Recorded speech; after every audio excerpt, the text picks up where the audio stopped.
एही राशि रे खूब शुभ समय। चाकरी रे मिलिबो प्रमोशन। जानतु केउ राशि रहिछि सामिल। मेष राशि घरे लागि रहितबा अशांति ही आपणक चिंतार कारण। आपणकर परिस्थिति को बुझिबा उचित एवं जानिबा पई चेष्टा करंतु जे भूल कहार एवं केउठी होइछि। निज तरफरु निजर क्रोध संवरण करबा को चेष्टा करंतु। वृष राशि सप्ताहरु चली आसुतबा समस्या एवं चिंतारु आपण निजे क्लांत अनुभव करुथिबे। बेसी चिंता करंतु नाही एवं कळीरु बंचिबा को चेष्टा करंतु। निज बंधु एवं परिवार रे भल व्यवहार करंतु। व्यवसाय वाणिज्य रे आशातीत लाभ हेबो।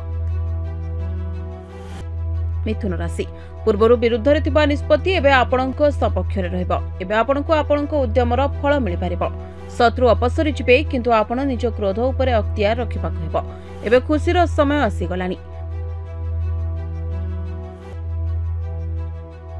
कन्या राशि अवांछित भावे उच्च अधिकारी आपनकु सहाय्य करिवे। जदि आपनक कार्य रे कोनोसी प्रकार समस्या देखा जाए ताहेले निज अधिकारी को निश्चित जणांतु। तांकु कार्यालय परिवेश टिकु भल करिबा कथा कहंतु। छात्र छात्रींक पई दिनटी भल शुभ संवाद मिलिबो। तुला राशि व्यय वृद्धि हेले हे आपनकर परिवार लोकंक पई खुशीर दिन अटे। कारण आपण आज सेमानक सहित समय कटाइबे। परिवार समस्ते एक हेबार एक समय अटे। बोधुए आपण बाहर को बुलिबाकू किंबा फिल्म देखिबाकू जाय पारंती।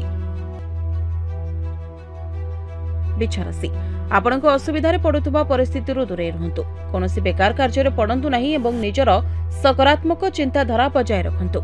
जहा आपण होई परिबे नाही ताहा हेबा पई चेष्टा करंतु नाही। ब्यूरो रिपोर्ट तदंत न्यूज।